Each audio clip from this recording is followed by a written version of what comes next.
একটা মানুষকে একটা সোসাইটিতে চলতে হলে কিছু নর্মস ভ্যালুজ এগুলো মানতে হয়, যেগুলো ও ওই অবস্থায় হয়তো তখনও শিখতে পারেনি। সেই জিনিসটা আমি পথ থেকে কুড়িয়ে পেয়েছে। ও তো ডেফিনেটলি পথে ছিল না। ও কোথায় বড় হয়েছে বা কোথায় লেখাপড়া করেছে বা ওর মেলামেশার জায়গাটা, সেই গ্রুমিংটা আমি করিয়ে দিয়েছি। আমি ইউজুয়ালি রাগ করি না বা এক্সাইটেড হয়ে যায় না। আপনারা যদিও চেষ্টা করেন খোঁচানো, যতই চেষ্টা করেন খোঁচানো, আমি ইউজুয়ালি ওইভাবে রেগে যাই না।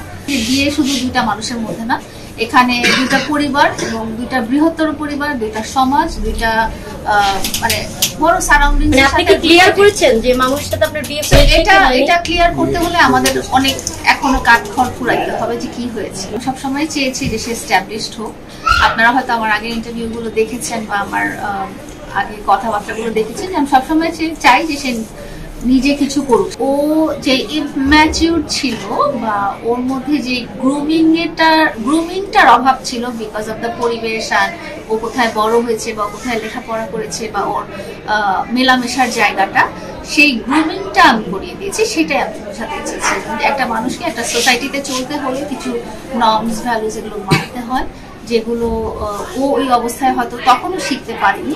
সেই জিনিসটা আমি পথ থেকে কুড়িয়ে পেয়েছে। ও তো ডেফিনেটলি পথে ছিল না। একজন প্রবাসী যিনি কাজ করেন, উনি কিন্তু এমনও হয়েছে যে 10টা বছর উনি ওনার বউ বাচ্চা ফেলে বিদেশে আছেন, বিকজ তার কাজের জন্য, তার প্রফেশনের জন্য, তার জীবন উন্নতির লক্ষ্যের জন্য এবং তার বউ বাচ্চা বা বাবা মাকে ভালো রাখার জন্য। তো এখন যেহেতু ঝগড়াঝাটিটার ব্যাপার সামনে চলে আসছে, বাট আমার মনে হচ্ছে সে এইরকম একটা সিচুয়েশনে আমি পজিটিভলি চিন্তা করি। বের করে দেওয়া কথাটা যতটা রুড, জিনিসটা ওরকম ছিল না। আমি যেটা আগেও ক্লারিফাই করেছি যে আমি বলেছি যে তুমি তো ঝগড়াঝাটি করলে চলে যাওয়ার কথাই বলো, তুমি আমার বাড়িতে যাও, আমি তোমার হাজার ঝগড়াঝাটির মধ্যেও দেখা যায় যে আমরা কোনো না কোনো ভাবে একজন আরেকজনের সাথে মেন্টালি কানেক্টেড থাকি। তো এটা ফান হিসেবেই ধরে নেন, এটা ওকে খোঁচানোর জন্য। ওটা ও বুঝছে যে ফান হিসেবে, ঠিক আছে ফান বুঝলাম, কিন্তু উনি যে কমেন্টটা লিখছে এটা মানে আসলে কি সত্যি যে আপনি বের করে? ওটা অভিমান থেকে, অবশ্যই এটা তো পড়লেই বুঝতে পারবে যে কেউ যেটা অভিমান। ওকে আমি জান বলে ডাকি।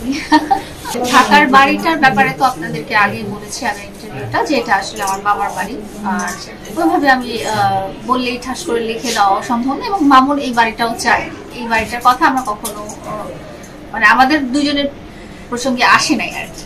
তো ওর যদি মনে হয় যে একটা সংসার টিকে রাখার জন্য একটা বাড়ি তার নামে হওয়া দরকার, তাহলে একটা লাইফ পার্টনারের চাহিদা অনুযায়ী সেটা করা যেতেই পারে। সেটা কোনো আমার কাছে খুব একটা বিগ ডিল মনে হয় না। বাট এই বাড়িটার কথা আমাদের দুজনের ঝগড়া প্রসঙ্গে কখনোই আসে না। যে বাড়িটার কথা আপনি ইন্ডিকেট করছেন, এটা কখনোই আসে না। মানে একটা লাইফ পার্টনারে কি হয়, আপনার যেটা সেটা আপনার ওয়াইফেরই। এখন আপনার গাড়িটা আপনার নামে থাকলেও গাড়িটা কিন্তু আপনার ওয়াইফই ব্যবহার করে, হ্যাঁ, বা আপনার বাচ্চারা ব্যবহার করে। এখানে কিন্তু তারা চিন্তা করে না যে গাড়িটা আমার হাজবেন্ডের নামে, আমি কেন চলবো গাড়িটা। সেটা লাইফ পার্টনার এরকম।